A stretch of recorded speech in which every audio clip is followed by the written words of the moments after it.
Okay, if you run a business, listen up. There is one number, just one, that can tell you if you're building a rocket ship or just burning through cash.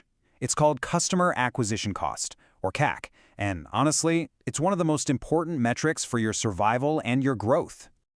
Just think about it for a second. You're pouring money into marketing, into sales, into ads. But is that money actually bringing you profitable customers? Or is it just vanishing into a big black hole?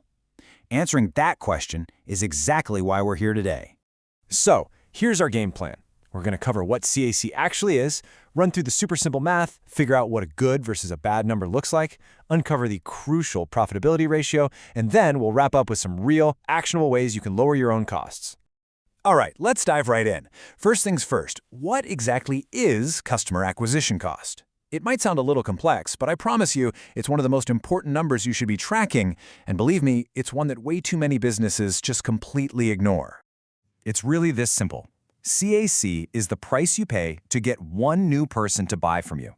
It basically bundles up all of your efforts. We're talking ads, salaries, software, everything into a single, powerful number for each new customer you bring in.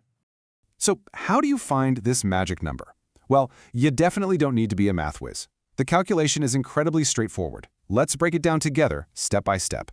The very first step is to figure out your total investment. And this means everything. Your ad spend, salaries for your marketing and sales teams, the software tools you use, you name it. Just add it all up for a specific period, say for 1 month or a quarter. Let's use an example to make this super clear. Imagine that over the last month, you spent a grand total of 50,000 rupees on all of your sales and marketing efforts. Okay, now for part 2. You've got your total spend. Now, look at what you got for it. How many brand new, paying customers did you get during that exact same period? So, in our example, let's say that 50,000 rupee investment brought you 100 new customers. A nice, clean number. And there's the formula, right there. You just take your total costs, in this case 50,000 rupees, and you divide it by the number of new customers, which is 100. And boom, there it is. Your customer acquisition cost is 500 rupees. That means, on average, it costs you 500 rupees to win over a single new customer. It's a simple number, but is it a good number? What is it actually telling us? Okay, so we've got our number, 500 rupees. Is that good, bad, kinda, meh? Well, the truth is, the number all by itself doesn't really tell you the whole story. Context is everything.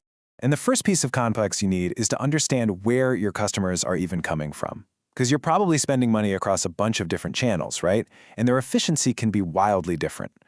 So check this out. When we break down our average CAC, things get really interesting.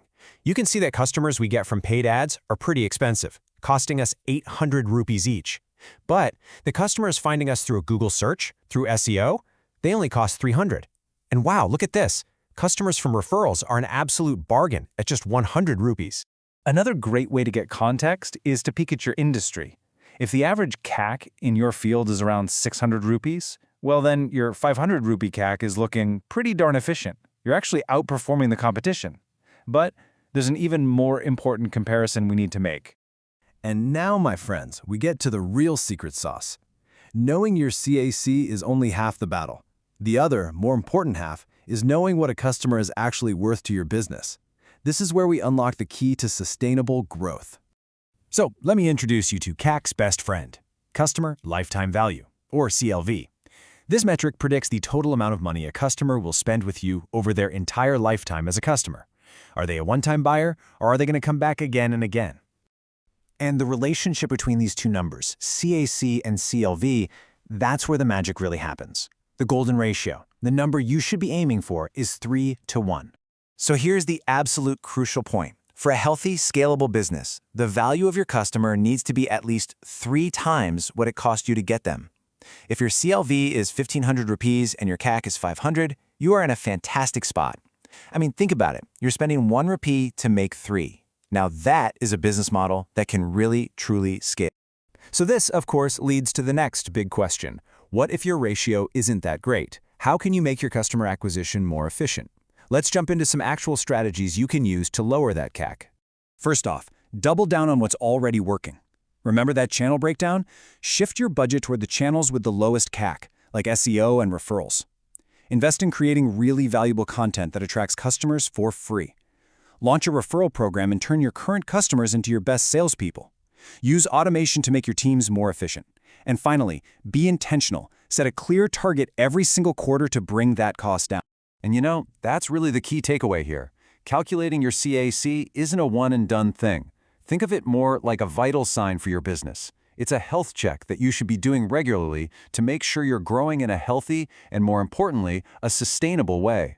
So, I'm going to leave you with this one powerful question that you should be asking yourself and your team all the time. Are we acquiring customers efficiently, and is our CAC sustainable for scaling up? Because the answer to that question will probably determine your future.